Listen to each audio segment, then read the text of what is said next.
the wife of the father and the brothers, forced to be. The cruel case of incest in the U.S. It is a story you may never hear, but one that profoundly marked the judicial and medical history of the United States in the 1970s. In the Appalachian Mountains depths, where secrets as old as the rocks themselves are hidden by the dense green of the trees, the Blackwood family lived. To the rare visitors of the small community of Pioneer Hollow in western Virginia, a family that seemed only reserved and traditional. But a dark reality was hidden behind the wooden walls of that isolated cabin, a reality that would only come to light in 1978 when Margaret Blackwood, then 23, finally managed to escape the nightmare that was her own home. The patriarch Joseph Blackwood, born in 1931, was known in the region as a man of few words. After his wife Ellen died during the birth of his fifth son in 1962, Joseph gradually pushed the family out of any contact with the outside world. Located more than 20 kilometers from the nearest city, the Blackwood property became practically inaccessible when Joseph began blocking access roads with fallen trees and makeshift fences. At that time, it was common for families to live in isolation in the mountains, following old traditions and distrusting strangers, explains local historian Robert Jenkins. But the Blackwood case surpassed all the boundaries of what could be considered a simple reclusive lifestyle. On the property lived Joseph, his three sons, Thomas born in 1952, William 1954, and James 1958, and his two daughters, Margaret 1955, and the youngest, Sarah 1962. The oldest, Elizabeth, had died as a child of pneumonia without ever receiving proper medical treatment. The isolation was almost total. The boys occasionally went to the city to sell wood or trade animals for supplies, but the girls were never seen. The children did not attend school, something that, although uncommon, was not illegal at the time since the home education laws in Virginia were quite flexible. What no one knew is that since she was 13, Margaret had been forced by her father to assume the role of the family's wife. The horror began a few months after her mother's death when Joseph stated that Margaret would now be the wife of the house. The Blackwood case is particularly disturbing because it represents an extreme form of social isolation combined with forced consanguineous practices, explains Dr. Helena Rodriguez, an expert in forensic psychology. Joseph's absolute control over his children created a microcosm where his distorted rules became the only reality they knew. At 16, Margaret gave birth to her first child, a girl with serious congenital deformities who lived only 3 days. No one but the family knew of this birth, and the child was buried in a small makeshift cemetery at the back of the property. Between 1971 and 1978, Margaret would give birth to 5 more children. 2 of them survived. Robert, born in 1973, and Mary, born in 1975, both featured visible signs of genetic problems, including webbed fingers, compromised cognitive development, and in Robert's case, severe facial malformation. The genetic consequences of consanguinity are well documented, explains Dr. Thomas Marshall, a geneticist at the University of Virginia. When close relatives have children, the risk of rare recessive diseases and congenital malformations dramatically increases. In the case of the Blackwood family, with multiple generations of consanguineous relationships, genetic problems were amplified to catastrophic levels. The situation deteriorated further when Sarah, the younger sister, began to show signs of puberty. Fearing the same destiny, Margaret made the decision that would forever change the course of that story, to escape and seek help. Check if you are already registered with this channel. These real stories of consanguinity reveal a dark side of society that few have the courage to confront, but we all need to know to protect the most vulnerable. Subscribe to continue your journey through these hidden truths that shape our understanding of the human condition. The night of October 17, 1978, was exceptionally cold when Margaret Blackwood, carrying her 2 young children, took advantage of everyone sleeping to escape the property. The escape had been meticulously planned for months. Margaret had kept small amounts of money that she occasionally got from her brothers, gathered some clothes, and most importantly, memorized the way to the main road. I remember that night as if it were yesterday, retired Sheriff Clyde Donovan would reveal years later, who was on duty when a disheveled woman with 2 children who appeared to have disabilities knocked on the door of the Pine Ridge police station at 4:30 a.m. She could barely speak. She was in a state of shock, malnourished, and with obvious signs of prolonged abuse. Margaret's initial account was so disturbing that Sheriff Donovan initially suspected he could be dealing with someone with mental problems, but the consistency of the details and the presence of children with obvious signs of genetic problems convinced him to investigate. The children barely spoke, recalls nurse Janet Williams, who attended the family at the local hospital. The boy Robert had what would later be diagnosed as syndactyly, webbed fingers, and jaw problems that made it difficult to eat. The girl Mary had severe strabismus and showed clear signs of developmental delay. The revelation of Margaret's history triggered one of the largest police operations in the history of the county. The next morning, a team of police accompanied by social workers went to the Blackwood property. What they found confirmed the nightmare reported by Margaret.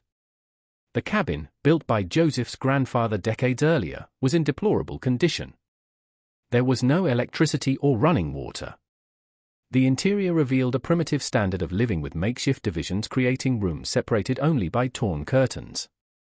In the back of the property, the officers found the small cemetery where Margaret's other children who did not survive were buried. Joseph and the 3 adult sons were arrested immediately. Sarah, then 16, was placed in the custody of the state. Later medical examinations would reveal that she had also been a victim, being 2 months pregnant. The Blackwood case exposed a reality that many preferred to believe no longer existed in modern America, explained social historian Elizabeth Parker. Isolated communities in the Appalachian Mountains maintained 19th-century traditions and practices well within the 20th century. Some of them included marriages between cousins and, in extreme cases such as this, relationships between parents and children or siblings. The local press initially dealt with the case with discretion, but when the details began to leak, the story gained national proportions. Journalists from large media outlets converged on the small town, shocking local residents who mostly knew of the Blackwood family's existence. "We never imagined that something like this could happen so close," Pine Ridge Mayor Harold Johnson said at the time. "Those mountains hide many families that live on the fringes of society. But this is something we thought was possible only in medieval times." The medical examinations performed on Margaret, her children, and her sister Sarah revealed the devastating impact of years of consanguinity. In addition to visible malformations, the children had heart, immunological, and neurological problems. Sarah, despite being only 16, already showed signs of early osteoporosis and kidney problems. Prolonged consanguinity has cumulative effects through generations, explains Dr. Marshall. Each successive generation of consanguineous marriages increases the load of harmful genetic mutations, leading to a gradual collapse of physical and mental health. During the investigations, it was found that Joseph's own mother, Eliza Blackwood, was his first cousin. This pattern of cousin marriages had been common in the family for at least 4 generations, creating a genetic pool already compromised even before the latest events. The case was beginning to reveal not only a family tragedy but a broader social problem rooted in the geographical and cultural isolation of the rural communities of the Appalachians. The trial of Joseph Blackwood and his 3 sons began in April 1979, attracting unprecedented national attention to the small county court. The prosecutor designated for the case, Catherine Reynolds, a young lawyer determined to do justice, faced significant challenges. There were no clear precedents for a case of such magnitude, explains legal historian Paul Withers. Most cases of consanguineous relationships that reached the courts involved a perpetrator and a victim, not an entire family system built around this practice. The 4 men were accused of multiple crimes, including kidnapping, false imprisonment, and what was at the time classified as immoral relations within the family. Virginia's legislation had not yet modernized its legal language to deal with cases of forced incest. Margaret's testimony, which lasted 3 days, was considered by those present as one of the most disturbing moments in American judicial history. Speaking in a low, almost inaudible voice, she described how at the age of 13, her father announced that she would replace her deceased mother, in all aspects. "My father said that was how things were always done in the mountains, that it was the tradition of our family," Margaret said. "He said that the family's blood needed to be kept pure, that we couldn't trust strangers." At age 15, when Margaret tried to resist for the first time, Joseph locked her in the basement for weeks, feeding her just enough to keep her alive. It was during this time that her older brothers, Thomas and William, also began to treat her as a wife. The Blackwood case was not just about a wicked man, explains Dr. Rodriguez. It was about how extreme isolation can create micro-societies with their own rules, where behaviors that would be universally condemned become normalized within that small circle. If you are watching this story and feel a mixture of horror and compassion for the Blackwood family tragedy, comment now. These mountains keep secrets that should never exist.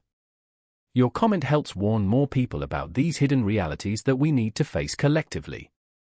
During the trial, experts in genetics explained to the jury the devastating consequences of prolonged consanguinity. Dr. Richard Collins, one of the first experts in forensic genetics in the country, presented evidence that Margaret's children suffered from multiple rare genetic conditions that appear much more frequently in families with a history of consanguinity. The chances of some of the conditions observed in these children occurring naturally are approximately 1 in 500,000, said Dr. Collins. In families with a history of close consanguinity over multiple generations, these chances increase to 1 in 50. The behavior of the accused during the trial only intensified the public's shock. Joseph Blackwood remained impassive, refusing to recognize the severity of his acts. At a particularly disturbing moment, he said to the judge, "No one has the right to interfere with how a man rules his family." Thomas and William, the older brothers, seemed genuinely confused as to why they were being tried. James, the youngest of the brothers, was the only one showing signs of remorse, crying during Margaret's testimony. The scariest aspect of the Blackwood case, says forensic psychologist Dr. Rodriguez, is how absolute isolation allowed a completely distorted worldview to become the only reality for those children. Joseph's children grew up believing that their actions were normal, even traditional. In a surprising development during the trial, old records came to light that suggested Joseph himself had been the result of a relationship between his father and his sister, a revelation that cast new light on the intergenerational cycle of consanguinity in the family. In extremely isolated communities, especially before the 1950s, it was not uncommon for patterns of consanguinity to be established and perpetuated for generations, explains cultural anthropologist Dr. Martha Stevens. These communities developed their own justifications, often mixing distorted interpretations of religious texts with oral traditions about the purity of family blood. The trial also exposed the failure of local authorities and social services. Although Blackwood children had never attended school or received mandatory vaccines, no investigation had been carried out. An employee of local social work admitted that the family had been on a checklist for years, but due to the scarcity of personnel and the difficulty of access to the property, the case was never properly investigated. The sentence pronounced in July 1979 was historic. Joseph Blackwood was sentenced to 3 consecutive life sentences with no possibility of parole. Thomas and William received 45 years each, while James, considered less culpable for being under the influence of his father, received 20 years. While the judicial case came to an end, the true battle for Margaret and her children was just beginning. The detailed medical examinations performed on the children revealed the devastating extent of the genetic consequences of prolonged consanguinity. Robert, then 6, had not only visible physical malformations but also serious heart problems that would require multiple surgeries throughout his life. His immune system was so compromised that common infections represented potentially fatal threats. Mary, 4, suffered from a rare metabolic disease that affected her ability to process proteins, requiring an extremely restrictive diet. Her cognitive development was significantly delayed, and neurological examinations indicated structural abnormalities in the brain. The Blackwood case provided the medical community a unique opportunity to study the extreme effects of close consanguinity over multiple generations, explains Dr. Lawrence Peterson, a geneticist who accompanied the case. The problems observed in the children went far beyond what we usually see in cases of first-generation consanguinity. Genetic analysis, still in its early days, confirmed that both children carried multiple recessive genetic mutations that only manifested because they had received identical copies of defective genes from both the maternal and paternal sides. Exactly the scenario that makes consanguineous relationships so problematic from the genetic point of view. In normal populations, many of us carry 1 or 2 potentially harmful recessive genetic mutations, explains Dr. Peterson. But as our partners probably do not carry the same mutations, our children inherit only 1 copy and remain healthy. In consanguineous relationships, especially when repeated for generations, the likelihood of a child inheriting two identical copies of a defective gene increases dramatically. Sarah, Margaret's younger sister, faced her own tragedy. Her pregnancy, the result of a forced relationship with her father, presented severe complications. The baby, born prematurely in May 1979, lived only 2 days, suffering from multiple organ failures. Sarah's case represents the vicious cycle of consanguinity, says Dr. Rodriguez. She herself was already a product of a compromised genetic pool, and her son faced even more genetic challenges. Legal intervention, as late as it was, at least interrupted this cycle. Margaret, Sarah, and the surviving children faced not only medical challenges but also social stigma. After the trial, the family was relocated to another state with new identities as part of a precursor program to what we know today as witness protection. The stigma associated with consanguinity is as old as civilization itself, explains anthropologist Dr. Richard Barnes. Virtually all cultures have developed taboos against relationships between close relatives, partly by intuition of the genetic consequences, but also as a form of social organization. When extreme cases like the Blackwoods come to light, they often arouse visceral revulsion. The Blackwood case also had significant political and social repercussions.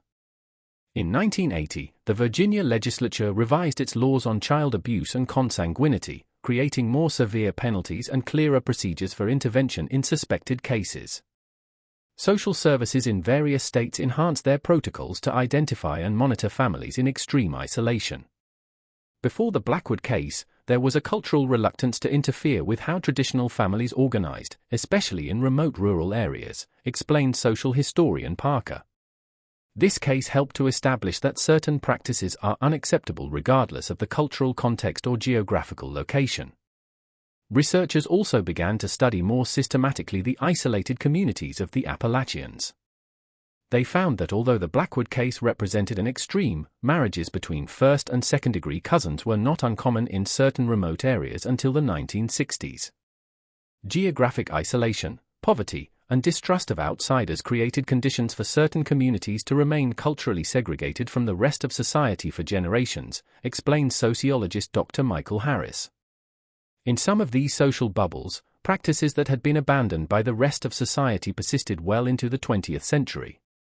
The history of the Blackwoods has become a case study not only for geneticists but also for social workers, psychologists, sociologists, and legal professionals, illustrating the extreme consequences of social isolation and consanguinity.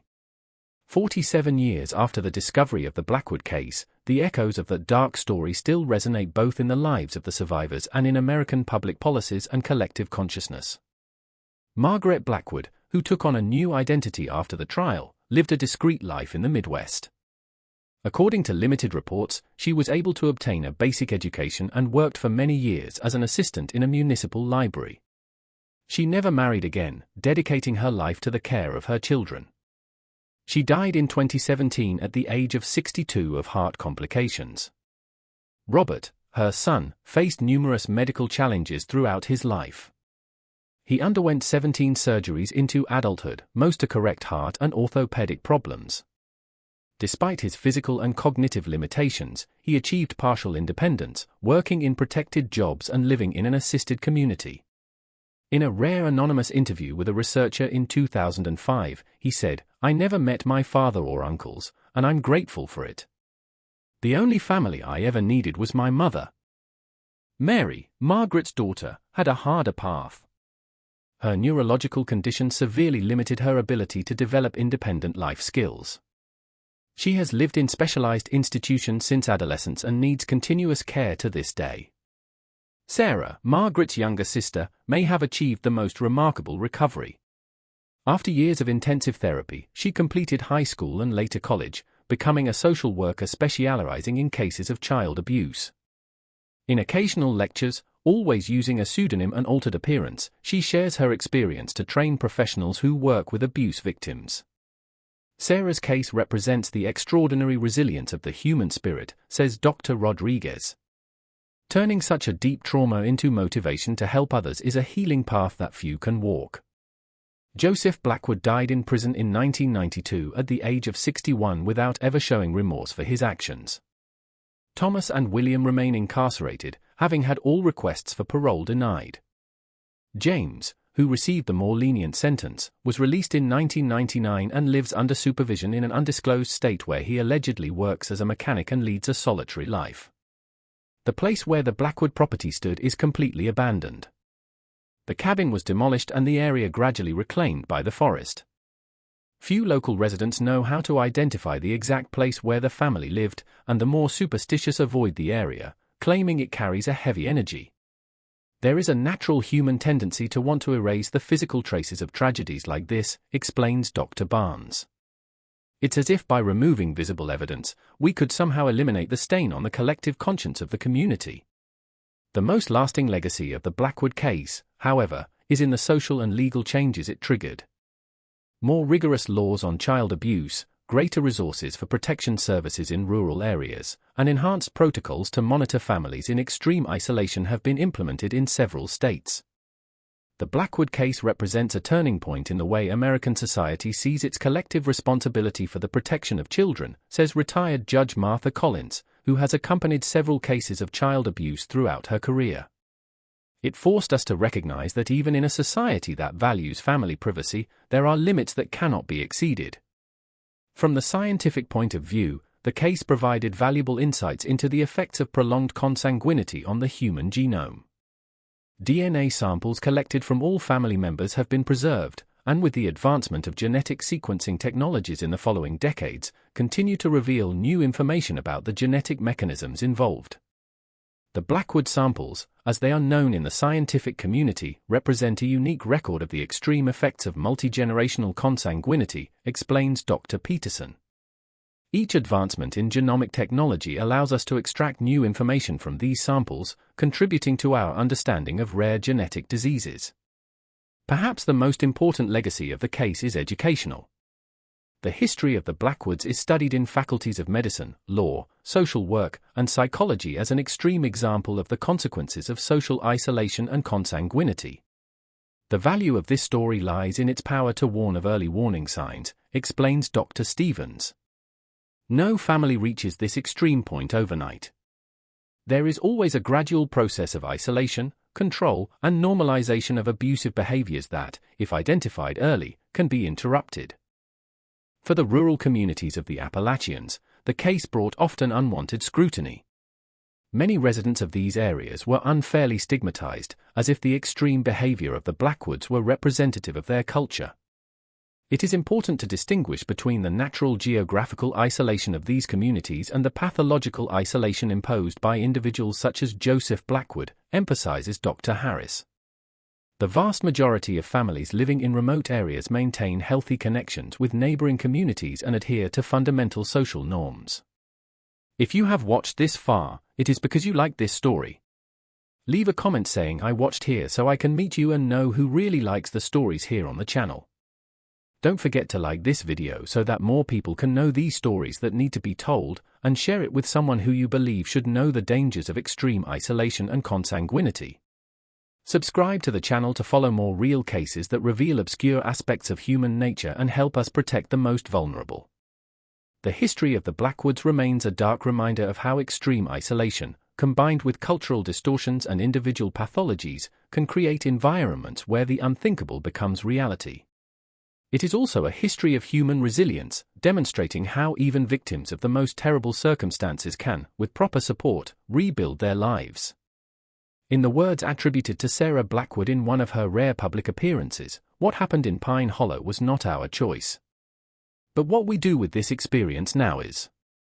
Each time a child is rescued from an abusive situation because someone recognized the warning signs, our story gains a new meaning.